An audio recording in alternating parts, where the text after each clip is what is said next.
Okay, so welcome everybody and welcome Jim. As you've seen from the Eventbrite, Jim is CEO of Danby Products. And I've been following Jim for a while. He came to my attention with some of the work he's done in the community. And I reached out to him, I guess about a month or two, and said, I'm going to take a chance. Jim doesn't know me, but thought this is such an amazing community that we have here. And I know that you would love to hear from Jim. He's done such great work. He's an entrepreneur. He's a business person. He's owned a bunch of companies and does lots of philanthropy. So I wanted him to talk with you. And Jim, I'm going to hand it right over to you. And because I'd like you to do your own introduction and highlight what you'd like to highlight. Jim, don't worry about the chat. I'll manage all of that for you. You just relax and enjoy the group. Perfect. So I'll start with, I was late to this by 3 minutes, and you see, I'm really aware of time. Early in my career, I wrote a book on time management. And so I'm a stickler that I'm telling you, if we have a meeting at 9:30, I am there I set my alarm on my cell phone. I'm there at 9:27. And so nothing like a little stress to get the morning started. So I was waiting in the other room. Anyway, it's all good. So what I'm going to do is I'm going to give you just a little background on me, because that'll stimulate your thought and your questions. I'm an engineer. When I was in school, I wanted to design circuit boards, and I needed a computer, and I got a better deal if I bought 2 of them. So I bought 2 of them and I sold one. Then someone else wanted a computer, so I bought another 2 computers, and someone wanted a printer, and someone wanted some memory and a disk drive. Next thing you know, I'm buying and selling computer products. I grew that company I started in the trunk of my car because I was living in a university residence, and that was the safest place, and computers were expensive. And I grew that company to $2 billion in sales. So now along the way, it's not completely linear. It took me a long time to grow to $2 billion in sales.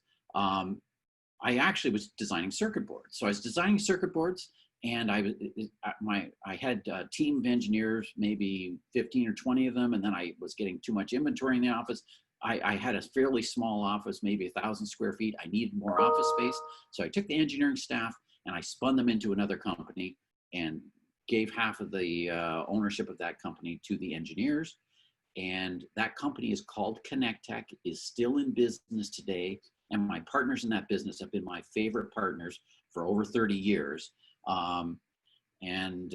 That company just sold. Along the way, I'm distributing technology products, so I got to see a lot of technology products, and I invested in a lot of those technology companies. I coached, I mentored, I was on boards. The most famous company I invested in was BlackBerry. So I was one of the founding directors of BlackBerry. I joined the board before they were a public company, stayed with them until about 2010. I was on the board for 13 years.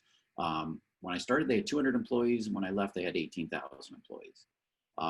So I sat on the sidelines and saw that company grow. So I retired and moved to New York, because I always wanted to do a stint in the States. I was either going to be in New York or Silicon Valley, but my parents were getting on, so I thought I should be in New York, a little closer to Guelph. I was there for 5 years, mostly doing angel capital. I was retired, right? Angel capital, some boards, some mentoring, stuff like that. Then my dad got sick. My dad lived in Guelph, which is where I am right now. So I moved back to Guelph. I started a digital marketing agency as a retirement business, just doing SEO and digital marketing. And then I sat on the board of this company, Danby Appliances. The CEO resigned, and it happened to be in Guelph. Danby Appliances makes about 2 million appliances a year, mostly bar fridges, freezers, wine coolers. We have pretty robust air conditioner business. You're gonna say, what's that got to do with appliances? They happen to have compressors. Believe it or not, it's the same compressor in an air conditioner, a window air conditioner, as there is in a bar fridge. So we buy 2 million compressors a year. And put them into products. And then while I'm operating this company, I said, I really prefer to operate a company. like I did what I thought you're supposed to do. Your dream is you start the business, you grow to a size, you sell it, and you retire, and that's what you're supposed to do. And then I said, I don't like being retired. I like operating a business. So I said, okay, that'll be my next decade. I will run Danby Appliances. Then the ownership group said they wanted me to sell the company. I said, oh, that was my next plan. Well, how much do you want, or how much do you want me to sell it for? And they told me, I said, okay, fine, I'll take it. So I bought the company. That was about 5 years ago. So I've been running Danby for about 6 years. I ran it for a year before I sold it to myself. And now I do Danby Appliances. Along the way, I'm sitting in the factory thinking, what else can we make in this? I thought, well, maybe we're not just an appliance company. We're a company that makes big boxes. So I thought, well, I was reading about parcel theft. So we designed a big box that sits on your front porch that is, and I'm a tech guy, it's tech enabled. So when UPS drops a parcel or Amazon drops a parcel, it sends you an email or a text. It's a smart parcel mailbox that stops parcel theft. When I'm doing that, I'm researching the size of the market, how the growth in parcel market is growing. That product we're selling very well. It's called Danby Parcel Guard. But I was thinking maybe the couriers were growing all 20% per year. The parcel growth is growing 20% per year. And I thought the way the couriers are running is not efficient, because it's all hub and spoke. To ship a parcel from New York to New Jersey goes from New York to Memphis to New Jersey. I'm in Guelph. If I want to ship a parcel to Waterloo, it goes from Guelph to Mississauga to Waterloo. That hub and spoke worked at one time, but I thought that's very inefficient. So I started a courier company called ShipperBee. That's my latest side venture. And it reduces the greenhouse gas by 73.1% of the, it reduces greenhouse gas by 73.1%. So that's going to be my environmental legacy. I guess the only other thing I'll add on the philanthropy, the one I'm most famous for is probably I sponsored a few hundred or several hundred Syrian refugees during the Syrian refugee crisis, and we're continuing to do that today, although it's all on hold for the pandemic. So nothing's happening right like today, but I brought in a few hundred Syrian refugees. And so with that, why don't we move to some questions, because that's where it gets interesting for everybody. Jim, you forgot to mention the ventilators that you're making. Oh yeah, so then the pandemic happens, and of course I'm worried. Oh no, I'm going to have to shut down. You know, how are we going to be able to? And what's going to happen with my employees? We're seeing that in Italy, people were dying in the halls because they didn't have ventilators. So we decided to make a ventilator. And I said to the engineering team, I took the whole engineering team, all the engineers and designers, and said, I want to design a ventilator that we can make in high quantity. And after a few weeks, we designed some prototypes and whatnot, but we decided it was too much work, or we weren't going to be able to do it. So we formed a group of companies: ABS Friction, Crystal Fountain, JMP Solutions, and Bayless Medical. And we started producing a Medtronic design. So we didn't use our design because they already had the medical certifications needed. And what we did, our part of it mostly is we're providing labor to assemble ventilators. We have an order for 10,000 of them, and we'll have all of those produced by Christmas. So that's the ventilator part of the company. And see, we thought our business would collapse from the pandemic, and at first it did, but now we can't make freezers fast enough. You can't make fridges fast enough. Everybody's needs a second fridge. Everyone needs, like, they're sending their kids to school and they don't want to use a shared dorm fridge. Everyone wants their own. So we have a substantial part of our business is selling to hotels.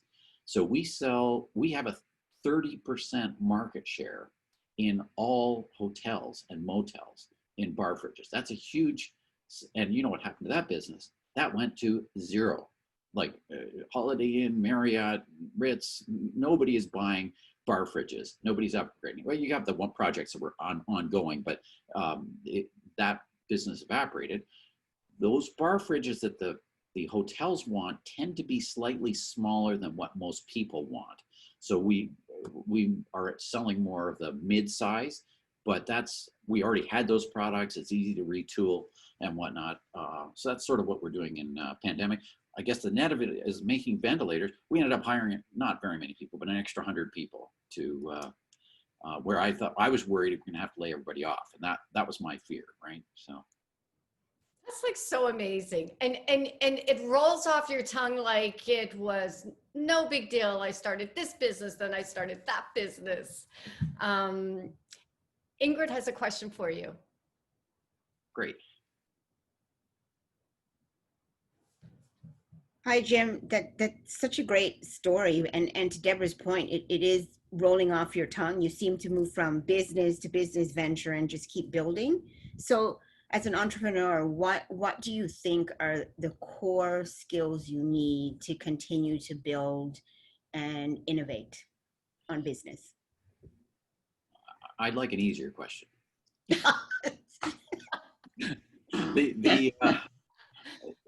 A lot of the entrepreneurial skills are, it's just do it.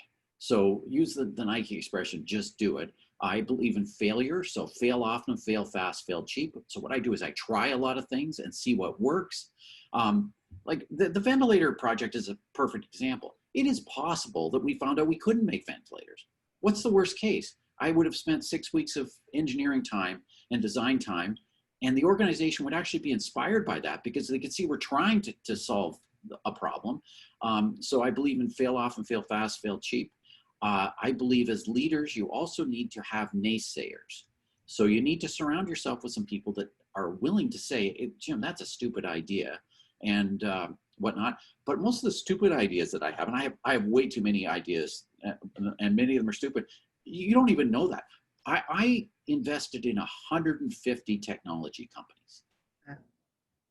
Everyone says I did BlackBerry. Everyone says I'm a genius. I did 150 companies.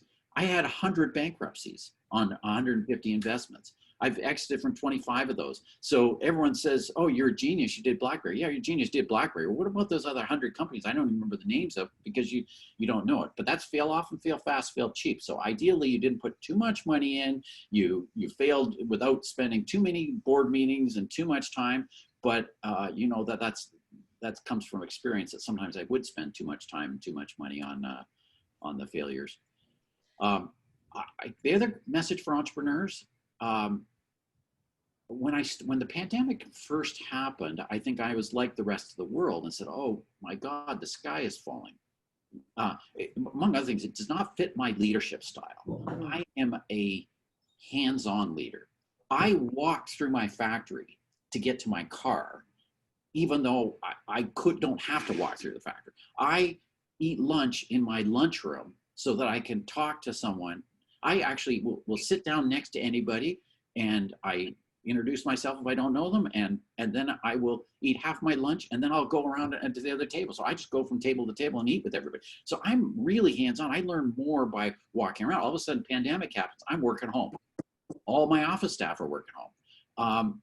I don't even go into the factory because I think it doesn't set a good example to social distance and whatnot. So, but the message to entrepreneurs, there is change, and change is opportunity, and there's a massive amount of change in pandemic. There is a pandemic economy, which is going on now, and there will be a post-pandemic economy, and you may not do exactly what you did, but you'll still be able to sell and do well regardless, as long as you recognize that there's opportunity in those changes.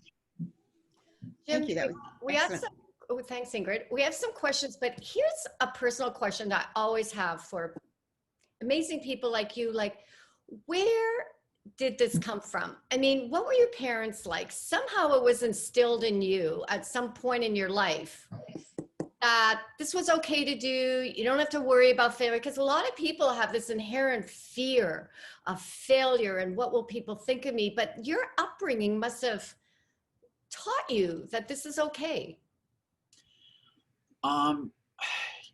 I think that part of that happens later in life. I came up with these philosophies of failure is okay. I was very, very afraid of failure when I started my business. My dad said to me, well, that's okay. You can start a business. When you fail, you're an engineer, you'll be able to get a job. I was running my business for a couple of years, and I went home for Christmas one year. My mom said, Jim, did you get a job yet? So like now later, 5 years later, then they weren't asking me those questions. As far as upbringing goes, I grew up in Woodstock, Ontario, which is a smallish community. It's much bigger now than when I was growing up, in a middle class home, but I thought we were poor because my parents were Depression era, and my father was very high work ethic. So I learned work ethic I always say I learned work ethic from my mom, from my dad, and my mom taught me to be polite. And in business, if you return your calls, then you will do better than the guy across the street. My first business was in high school. I was painting. My dad wanted me to. He wanted me to paint the house, so I painted the house. And one of the neighbors said, "Oh, could you come paint my fence?" And so I said, "Sure." And he was going to pay me. So you're a kid, you think, "Well, that's great." So I painted the fence, and then I couldn't drive. I hand wrote, because I didn't have a copier or anything, flyers for Jim's painting using my home phone number. There's no cell phone back then. And I walked to the house and I walk around. And I said, "Oh, gee, that house needs painting." Or that I started on fences, because fences are easy to paint. You don't have to climb on ladders. Then I went to houses. So I just started putting flyers out. When I was in high school, I had 25 employees or thereabouts, all my classrooms, all my classmates, all my brothers. I bought my first truck when I was not old enough to drive. So, and I brought it home. My dad said, "You're not going to park that in our driveway," because it was like a $50 truck, right? It's kind of a junker. But I needed a truck to move the ladders and the scaffolding. So that's my first taste of success in entrepreneurship and business. And when I was running my computer business from the trunk of my car, for the first year or two, I still painted houses on the weekend or at night. And I did that while I was in university. So I paid my whole way through university. That was the other thing. If you talk about upbringing, my dad said to me, I said, probably when I was 15, I want to go to university. He said, "Okay, great. You want to go to university? How are you going to pay for it?" My assumption was, well, Dad's going to want to help me pay for university. And the answer is, no, you want to go to university, you pay for it yourself. And so that was, I was inspired, and I did it. And I got through university. I love that, right? So it's all about, having parents that make you or help you learn that you can do it, you can be successful, and some accountability and responsibility early in life's a good thing, right? Absolutely. I believe in the value of work, and I even carried that through on my Syrian project. I believe success for the Syrians are people working, speaking English, some degree of integration. That was my definition of success. And in business, you want to have a definition of success. So prior to the pandemic, we had over 90% success on the Syrians. So over 90% of them were working. And then what happened? Of course, the pandemic happened, and a number of them lost their jobs because many of them were in the service industry. They were washing dishes in the restaurant. They were doing, they were basically in the services business, and many of them lost their jobs. But for what it's worth, all those jobs they're all coming back. They're all getting jobs. It's not necessarily the same jobs, but construction's very busy these days. So I can get anyone a job if they're willing to paint houses. That's great. Yeah. So lots of humility too, right? No sense of self-pride, like that's beneath me. I'll do what it takes. Absolutely. And that was another part of the Syrian project, is sometimes you had to talk people down because people came in and said, "Oh, I'm a lawyer." Okay, great. You're a lawyer. Well, you're not going to be a lawyer in Canada unless you want to go to school for 10 years because it's a different legal system. You don't speak English well enough. Is that what you want to do? And how are you going to do that? Or is there some other profession? So you need to talk people's expectations down and be willing to do things. And so I'm definitely not classist, if that makes sense. Like it helps me in leading my company because everyone sees that if I come in and there's garbage on the way in, I pick it up, right? I shovel the front walk just like anybody else. Why not, right? Yeah, I like, yeah, because you set a great example. And you know, you and I talked about this, and when we were on the phone about, you know, people having a sense of, you know, I'm a lawyer, and how terrible in my life that I've come here. How dare you not see me as a lawyer? And it's well, no, do what you need to do to establish yourself. I think some of that comes, I have depression era parents too, and that was the thing. Like, you do whatever you need to do. Like, Exactly. Um, I mean, I actually believe, I have a big belief in the value of work. And I'm not a psychologist, but I believe that work cures depression. And I would be very depressed if I sat at home all day and didn't have a purpose, which I think work can provide. And up till recently, it also provided social interaction. But now we're all Zoom all day. So makes it harder for sure. Don, you have a question? Yeah, thanks very much, Jim. It's almost a two-parter for me. What's your approach to selecting where your philanthropy efforts are directed? And selfishly for me, what's your best advice for a new company that believes in giving back? I'll start with the second one. There's a group called Imagine Group of Companies, which donate 1% of their profits to charity, and I think that every company should sign up to that.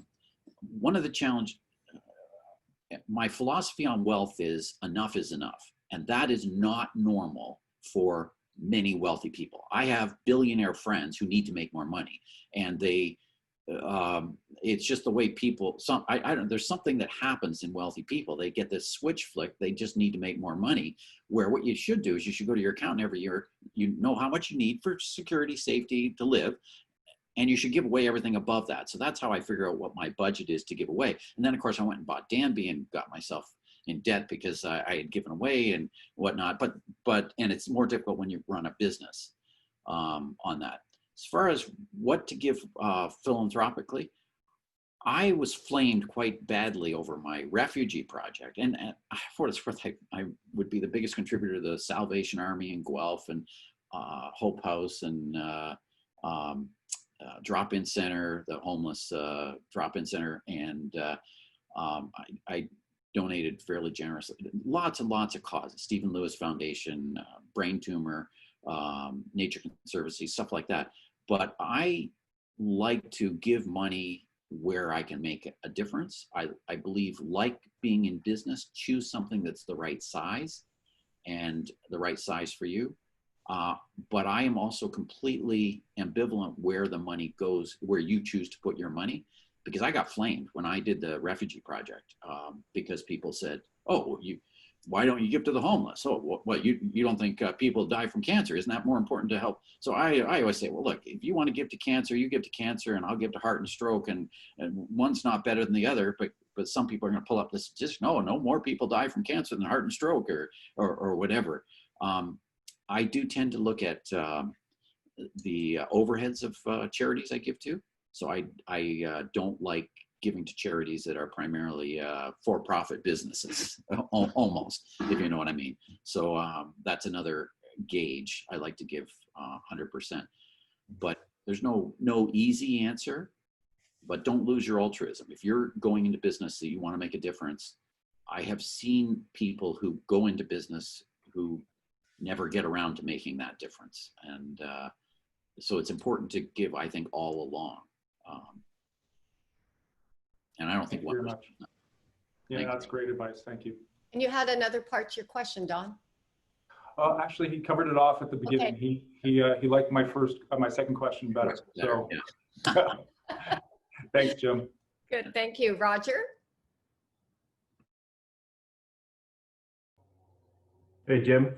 Quick question for you. How many people do you actually employ in your facilities, and how did you keep them engaged during the pandemic? About not maybe 2,500 people, but only in Guelph, maybe 300 people or so in the head office. I mean, one thing, I had to change my leadership style. So that's a problem, a business challenge. So I have to figure out, how do I do it differently? So we put the whole company on Microsoft Teams, and I do Teams videos all the time. I started sending daily emails on state of the company and where we're going. And so I've tried to increase my communication. I make actually a list and go through, gee, I haven't talked to Don in a long time. I should talk to Don and whatnot. So I actually do it more programmatically and whatnot. It's actually easy for office staff. I was not an advocate of work at home. I thought, no, I need to see people. They're not working if I don't see them. But now we've switched all the office to work at home. The biggest problem I have is we make physical products. We sell physical products. Can't drive a forklift from home. And that's the biggest challenge that we have. It's just changing management style to deal with that. So hope that answers the question. And Jim, what did you do did you reorganize the physical plant in order to put people into pods, or how did you organize that for COVID? Oh yeah, I mean, simple things are, we used to be, your shift starts at 7:30, everyone shows up at 7:30. Now it's not. Okay, Deborah, you're showing up at 7:25, and Ingrid, you show up at 7:27. We take everyone's temperature and whatnot, and you have to fill in a questionnaire to make sure you've not been in touch with COVID, blah, blah, blah. So staggered start times, separating shifts. Normally, in pre-COVID, I loved having shift overlap, because then you can say, oh, this machine's not working properly, or, we got to watch this shipment of this, that's coming in. Oh, we've got 55 truckloads here, and so it's good communication. Now we actually have so between shifts, we have a break and a cleaning, so that if someone gets COVID on shift A, then shift B can still run and whatnot. The ventilator manufacturing, if anyone has a manufacturing background, you would move into that plant, you would say, this is the worst designed factory I have ever been in. Every single pod, like they're more than 2 meters away. To go to the washroom, you go walk way down to the end of the aisle. They're one-way aisles, and then walk all the way back. Like in normal factory, you're trying to limit the period of time that things stay. We even have holding between stations, because time also kills COVID. We have no shift. If you're on shift A, you never work on shift B, which it used to. That's not like it used to be. It used to be, oh, shift B, we're down 2 people. Can someone come in and help out? So it's been a massive reorganization in a factory point of view. Now, fortunately, in the appliance business, a lot of what we do is warehousing, which is all done with forklifts and clamp trucks. So there is natural physical distancing, because I sell naturally big product. So it's not as tough as others. Our office, though, I had lived in New York for 5 years. One of the things I came back with is, we need really high office density. Like, we can fit 8 people in here instead of 2 people. And so we were really tight on the, shoulder to shoulder. That's not happening anymore. So we've really socially distanced. So my plan for my office space has gone up in smoke, but everyone's doing work at home, and most people are very productive, and most people are doing a great job. I am really hoping the schools go back, though, because there's a few people that I will have to deal with in September if they can't get more productive. And I understand why they can't be productive. They've got a 3- and a 5-year-old running around. You can't tell the 3-year-old, okay, you go occupy yourself while I work all day. But other than that, it's actually working much better than I thought, this work at home in the office. And how long, what are you thinking? How long do you think you're going to have to work this way? I am thinking it's going to be a couple of years. That's my belief. And we are not moving back to the office. Like, even post-COVID, I think we will encourage work at home. It's given us some opportunity. We've hired people that are in Owen Sound. Could you come down to Guelph once every 2 weeks? Once every 3 weeks, yeah. You do the 3-hour drive. It's no big deal. So if you're in the office, it's easier. it still doesn't work, of course, in a factory with physical people. Interesting. So you're going to have to figure out how you get your social connection, which you need. Yes, absolutely, absolutely. It's a huge change, and I do worry about people's frame of mind because a lot of it's just fear, and a lot of it's fake fear. We are dealing with the impact of COVID. We actually are fortunate. We're not dealing with COVID. I only know one person personally who's died from COVID. One person.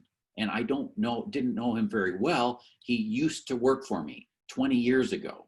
And it wasn't like he was my best buddy, but why we're dealing with the impact of COVID, that we can't go out to a restaurant and we can't socially mingle. And our grandchildren are going to say, ooh, do you remember when people used to shake hands? Sometimes people used to hug people. I can't believe that. How unsanitary. That's great. Annie? I think you sort of answered it. I was just saying, wondering, where does your love for philanthropy come from? Did you learn that from your parents? Because not everybody likes to give, right? Not everybody donates. There are lots of rich people who don't donate. There are lots of people who don't have money, they do donate. Where does your love come from? Well, I think everything starts with your parents. So it all starts with your parents and whatnot. Part of it, though, is I think that it's healthy psychologically. I believe that if you give, you will get more back. I believe it creates a good karma. I mean, I just think that it makes now, as a leader of a company, it is inspirational. Like, I would like to say, oh, can't we be inspired? We're going to make an extra 10,000 freezers this month. That's not as inspirational as saying, oh, we're going to save the world. So saving the world and saving lives, that is more inspirational. So it's a beneficial side effect. I'm not really sure where it came from. But if you think about it, money beyond a certain point, it's paper. It is nothing. Money is nothing. It drives some of my wealthy friends crazy when I say, I'm as rich as you are. And they say, yeah, but I'm a billionaire. Yeah, I can do anything I want and you can do anything you want. I just don't want to have a private jet. I don't want to have more than one property because it's enough for me to keep one house together. And so it's what I choose. I can choose to do anything I want. And more wealth beyond that is just a worry. It's like things. I don't believe in things either because things take time and worry. Mel, you wanted to make a comment, or you have a question?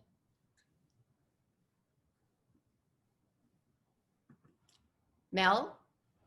Hello, Mel, you had your hand up? I don't know. Mel is, okay, maybe he can't hear me. That's on mute, maybe. Yeah, Mel, can you unmute and do you have something to say? Okay, we'll move to Mansi and Mel will catch up. Hi, Jim. Thanks. I think this is really inspiring. And, personally, I don't think I don't have the entrepreneurial instinct or the guts or the courage to take these large risks. But, from a personal standpoint, through value systems, through parents, through my siblings, I've been a small donor in many ways. Right from the start, when I started earning maybe just $300 a month. I don't think I talked about it ever for like 10 to 12 years. But increasingly, I've started believing and trying to wonder about how do we influence this culture of trying to give back? Not just a mindset of saying it's the job of big billionaires or businesses, but everyone in the workforce, everybody doing their bit little by little. And it's a very personal thing, but I think no one has, in companies that I have seen, except for a couple of ones, no one's really encouraged it in a big way, like talked about it openly to get more people in the fold to think about it. Do you see something that can be inspirational there? Or? I think it to a large extent, it has to be personal choice. I mean, I know when you run a company, many people try to get a bigger piece of the pie for themselves. That's natural human nature. Um, but I don't actually judge other people and what they choose to spend their money Yeah, on. And, sure. and if they choose to give it away, they can give it away. Or if they choose to not, they not. Um, and it's also true with entrepreneurs. I mean, the problem you have when you run a business is you need capital to grow your business. And another way of doing good is providing meaningful work for people. That is, in my opinion, a value. And give people an opportunity to make a living is it goes within my values and my work ethic. But I'm not sure that it's presumptuous for me to try to dictate or talk even to my employees about giving or not giving. I mean, we have done things like, you know, United Way fundraising and some company matches and stuff like that, which can encourage people to give. But like you say, not everybody does. I could talk, I guess, about good karma, right? I mean, Yeah. Yeah. I think sometimes as a society, we, you know, at least from where I come from, I've always observed education and the culture to be more about, you know, self, not thinking as much about the community. And I don't know whether it's at an organization level or whether it's at early roots in universities that there could be some more exposure to these things. But it's really rare to see people like you and hear things like this. So. Ingrid, you had a comment or a question? So really a comment, Jim. Your leadership style is very unusual, very down to earth, and I note that you indicated that you weren't a fan of working from home, but you literally shifted your leadership style to deal with this the pandemic and the social issues, and that is unusual. Most leaders, you know, especially as we get older, can't shift the way you did. Did you have any struggles to make a decision that you were going to work through this working from home? Because you're talking about letting it continue. So that's a huge shift. You know, probably it's partly trust issues that I thought if people aren't in the office, they're not working, sort of. And I had read studies that 66% of the people don't work as well at home as they work not. And to some extent, I have seen some staycationing. People say, oh, this is an opportunity to staycation. But what I found is, generally speaking, people actually do work hard and do a good job at home. Although I shifted, see, I brainstorm on how can I do things differently. I wouldn't say that I did it perfectly at all. I'm sitting here beating myself up saying, gee, I should be teamsing this person more, and you know, I have to get back to that person and whatnot. Now, one thing I did free up on my own schedule though is I don't travel anymore. And I used to travel all the time, like almost half the time. I'd get on a plane. I mean, I'd go to my Foxborough facility. I'd go to Findlay, where, you know, I'd go to a trade show. I'd go visit Costco head office, and all those little trips added up to me taking a lot more time. Another thing, I would often meet in person, and I would drive to meet someone in Toronto or whatever. Well, next thing you know, I spent 4 hours for a meeting. And now I can do all these in half an hour. So that is what I keep telling myself. I've got the time because of that. The other thing I've been able to do in my business is I dug into one specific area. I wasn't thrilled with our customer service and thought that we should polish that. So I dug into customer service and became a customer service agent, and learned how all the tools work and devised process and did a continual learning, Kaizen. How can we improve? And I'm now going to go Kaizen through the whole company. One advantage is that gets me to know those people more. Before I dived into customer service, I did not even know everybody who worked for me in customer service. Now I not only know them, they know me. I know their name. I know what they're good at. Because I've been communicating with all of them. I have to get myself out of customer service and move into my next area, probably payables and order entry and stuff like that, to get to polish the company more. The other advantage to my company, I've been accused of chasing squirrels, or sending my company on a squirrel chase, is what it's called, because I have too many ideas. So I said, oh, let's do this, let's do this. And I often would put that energy into products. And so we would come up with products, and that would send the organization to a lot of tizzy and a lot of work around products. That's maybe better energy spent polishing what we have to make it better. And I think there's a lot of low-hanging fruit, and that will also help us for the longer term, because we will be a more excellent company. It's actually good that we're so bad in so many areas, because it means there's opportunity to get better. Yep. Excellent. Thank you. Priscilla? Hi, Jim. It actually flows nicely from Ingrid's question about your leadership style. And, I am enjoying everything you're saying about the shifts in your leadership and the focusing and the polishing and all that. The one thing that struck me as kind of surprising was when you said you aren't going to the factory or the warehouse floor, as you don't think it sets a good example. So I'm really wondering if you can say more about that, because that was a big surprise to me. Well, you see, the key is I don't do anything in a warehouse. If I was doing something and contributing, then I would do it. I am just possibly bringing in virus and carrying virus from one place to another. There are some things and some meetings and some things I actually do in person, and I needed to sign some legal papers, so I went to the law, so there are some things I still need to do, but I believe that more people just have more chance of being a virus, so to speak, and that's why I don't do it. If I was actually doing something, I would. And I'm actually thinking about going into our remanufacturing facility and working and doing doing shift, but that would be Kaizen to get it better and better. But then I feel I was contributing.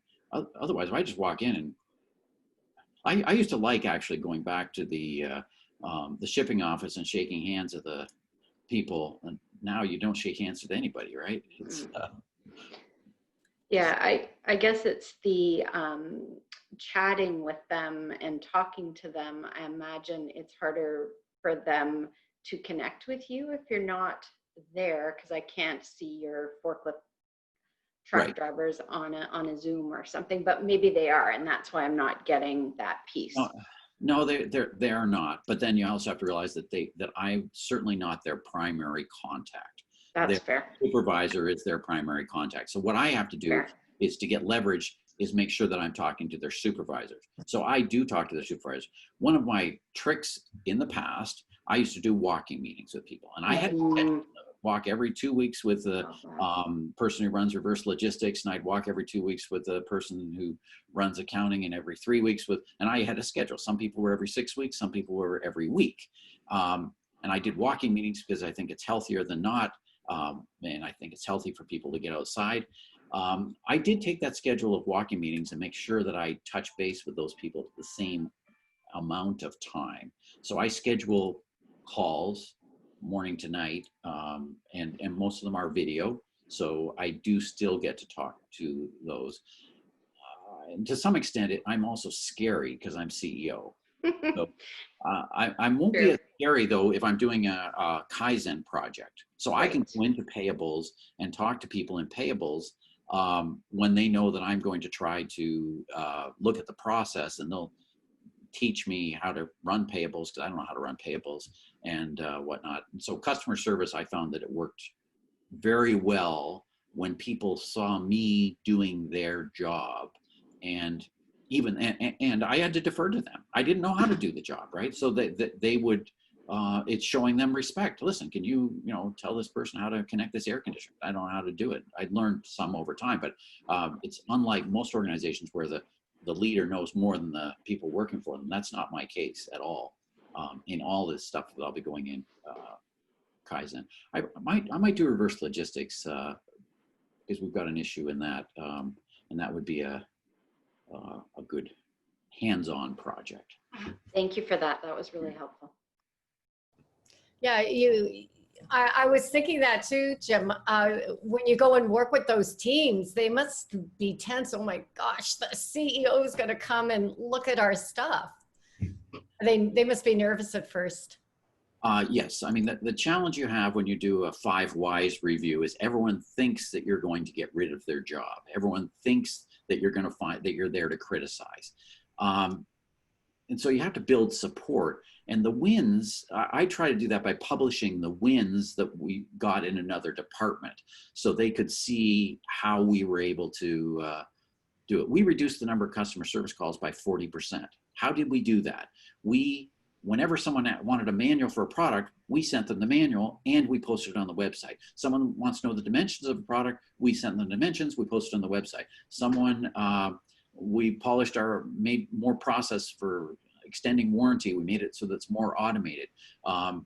We basically reduced the calls. Another reason why I reduced the calls, I'm embarrassed to say, by over 10% of that savings was because we replied to people quickly. Otherwise, you call, oh, you didn't get an answer. Oh, you call again. You call again. You email. You chat. You reach out 20 times, and so we reduced the volume. Then we also created specialties because we sell microwaves and freezers and wine coolers and refrigerators and air conditioners and dehumidifiers. Pretty broad product line. And what used to be in customer service, someone would call, they get a random agent.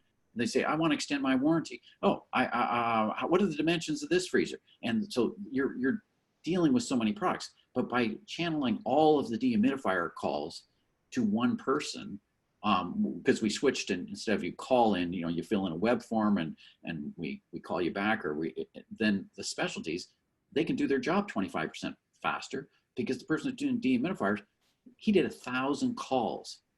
He's before you think that 1,000 calls, oh, we must make dehumidifiers that don't work. We do sell a few 100,000 dehumidifiers, so it's statistically not a problem. But you get it. The specialization does it. We devised ways to move cases forward because often people would say, my air conditioner doesn't work. Well, then we have standard cut and paste. What do you mean by it doesn't work? Can you hear the fan? Can you confirm whether it's plugged in? Don't run on an extension cord. So we give you a bunch of quick things to try, and that eliminates 30% of the next call because the person says, oh, well, that's because my circuit breaker blew. Oh, that's because I didn't clean the filter. I never cleaned the filter. I just assumed that filters were self-cleaning and whatnot. So, but by people seeing that we improved that process, then I think if I go into remanufacturing, they might say, oh, he's not here to, eliminate, he's here to make the job better. And I would say everyone in customer service morale is way better than it was because people like to work for an excellent company. So they feel better not to have to deal with customers who've been waiting for 3 days to get the call back. Annie, I'm going to come to you after Marianne because Marianne's question is directly related to this. So Marianne, if you could ask it. Sorry, just had to unmute. Thank you for all of the really meaty stuff that you've been talking about, Jim. You mentioned that you're using Kaizen, you're going in, you're spending time learning roles, and you mentioned that part of your initiatives resulted in a 40% improvement in customer service. Did that result in downsizing? And if so, how was that handled? Well, that actually did not result in downsizing. We did top grade one person. We didn't feel that she was productive. But the beauty of it is we had students. Students are all going back to school in September. And we have an air conditioning business, which is incremental on top of all the fridge and freezer and stuff like that. So our business is somewhat seasonal. So we just basically got it so that it didn't work. because we have a backlog in Reman, we are moving some of the staff from customer service to Reman. And that is a really good experience for people in customer service because they actually see real product, see and touch real product. And seeing and touching real product, you can't beat. I learned that from trying to do customer service calls because you say change, clean your filter on your dehumidifier. Well, I'd never cleaned the filter on my dehumidifier. I didn't even know how to take the thing out. Well, now that I've taken it out, it's just way better than me reading it in the manual. Yes. Flip it down, or pull the thing. As a matter of fact, the first time I tried to clean a filter on dehumidifier, I was worried I was going to break the plastic. Like, are you supposed to pull hard? The answer is yes. You're supposed to pull hard, and you don't break it. Yeah. Yeah. Okay. So no, I get it then. So you're essentially using any surplus time by training and expanding their knowledge so they become better at what they're doing as customer service agents. Yes. Okay. Exactly. Fair enough. That's the best possible outcome because you're enriching their roles as well. So again, another positive outcome of your leadership choices. And I'm putting one of the customer service people to work in the outlet store, which is, again, that's positive. You're talking to real customers. You're going to get more product. You're going to find so it gives people more exposure to more parts of our business. Right. We are also growing. We're growing. We've got this ventilator project. So we've added, I think, about 100 people or so. So it's not like, if we're steady state, I suppose we would be dropping staff, but we're not steady state right now. Annie. So Jim, what advice would you give to your younger self? And if you could do it again, what would you do differently, if anything? So I am still not good at this, but I would be more Zen. I mean, be more, not try to fight things as much. And I try to do that, but I'm not particularly good at it.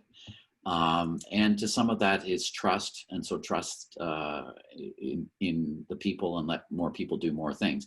But we all spend a lot of time and energy fighting against things that you should maybe just let flow, if you know what I mean. Younger self, we would have done this work at home, I think. Younger self, I wouldn't have traveled so much. I traveled because I thought I needed to travel. I thought I needed to do a town hall at some of my other facilities. I thought I needed to go to the trade show. I thought I needed to go see customers in person. I guess customers would not have been as open to me doing Zoom meetings with them prior to the pandemic. But I moved from phone to video because prior to the pandemic, most of my calls would be calls on the phone. Now, most of my calls are video Zoom. The only downside is I don't get all my steps in because I used to pace when I'm on the phone. I'm curious, Jim, do you think that part of the reason you can do well with your customers in Zoom is because they got to know you in person? In other words, yeah, I do. New business now. I totally worry about that. We're living on past glory. I believe, in a sense, we're even living on past glory with the management team or the leadership team that I have. Because why can I talk to the managers by Zoom or Teams as easily as I can? It's because I do know them. They know me and whatnot.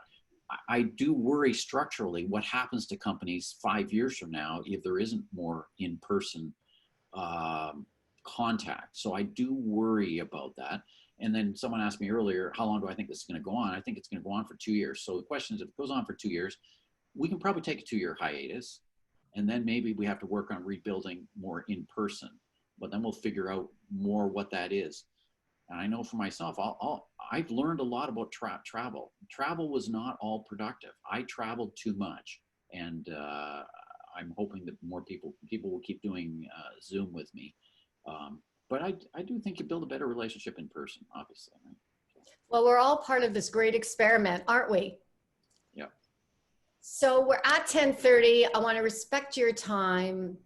I want to thank you. This is, you can't see the chat, but there are so many comments that have come through that people are appreciative, grateful, inspired. You are unique, special. Those are the chats. I want to thank you for spending the hour with us. It's really a gift. Thank you. Thanks for having me. Thanks. Thank you, Jim. Thanks, Jim. All right, take care. Thanks. Hopefully we can have you again. Okay. Thank you. Thanks so much. Have a great day, everybody. Thanks. That was amazing.